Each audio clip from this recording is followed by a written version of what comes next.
E restiamo nel Veneto orientale per parlare con il sindaco, ex sindaco di Cinto Caomaggiore, Renato Querini, che ha molto da dire relativamente al bilancio. È stato avvicinato dal collega Rosario Padovano.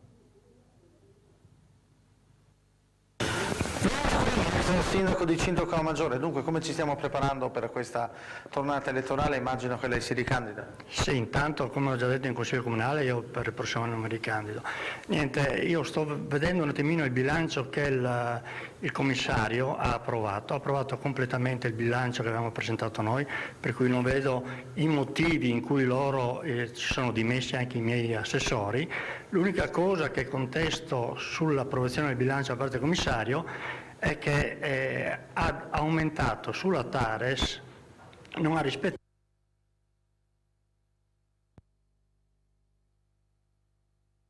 che fa la differenziale, che è quello che riesce ad abbassare la tariffa, mentre lui ha spostato un attimino più verso i commercianti, hanno diminuito i commercianti e aumentato i cittadini. Per cui da una previsione nostra di 900 famiglie che andavano a pagare meno, con questo aumento del 2,5, quasi 3% in più alle famiglie, da 900 saranno 600 famiglie. Ma senza il commissariato questo provvedimento sarebbe stato possibile evitare, dice lei? Sicuramente era possibile se Quindi è colpa dei dimissionari se pagheranno più tasse i cittadini di Cinto sui rifiuti? Sicuramente è colpa di chi ha fatto sciogliere il Consiglio Comunale. Potevano approvare il bilancio e dare le dimissioni dopo. Questa è una ragione che non sono riuscito a capire quella volta. Pro e contro quindi?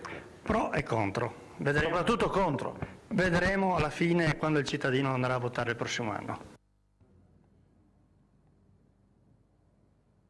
Ci hanno raggiunto in studio due nuovi ospiti, Luigi Bagnariol della lista civica di Cinto Caomaggiore e Ornello Teso della lista Zaccariotto di San Donà di Piave. Allora ovviamente immediato diritto di replica a Bagnariol relativamente a quanto detto dall'ex sindaco Querini, che dice insomma chi ha fatto cadere la giunta, chi ha portato alle elezioni anticipate al commissariamento è responsabile dell'aumento delle tasse.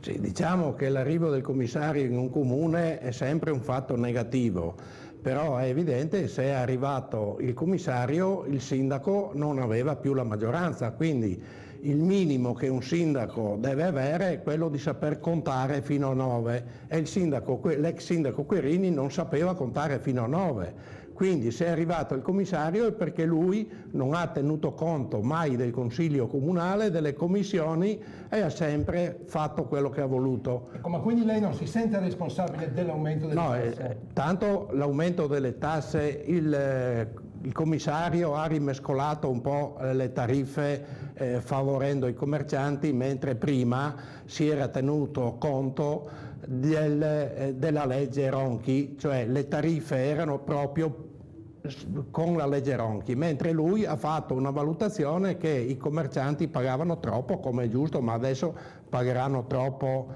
le famiglie magari del pensionato unico che abita in una casa grande, ereditata, e quindi poi staremo a vedere. Però la causa dell'arrivo del commissario è dell'ex sindaco Querini, non degli altri che non sono mai stati ascoltati in questi anni. Cambiamo argomento, parliamo dei costi invece della politica, un tema che lei ha affrontato già a più riprese. Lei auspica ovviamente la nascita della città metropolitana, la fine delle province, il taglio di molti enti. Beh, è evidente che il debito pubblico aumenta di minuto in minuto, perché basta andare sul sito del Ministero, si vede la ruota che gira. Ma perché partire proprio dalle province? No, partire dalle province, cioè perché le province sono l'organo più debole, quindi il governo e la politica ha colpito l'ente più debole. Non è che si risolve il problema, perché i costi sono dei ministeri e della regione, i maggiori costi, però bisogna tagliare, per esempio i comuni piccoli devono associarsi, ma bisogna obbligarli.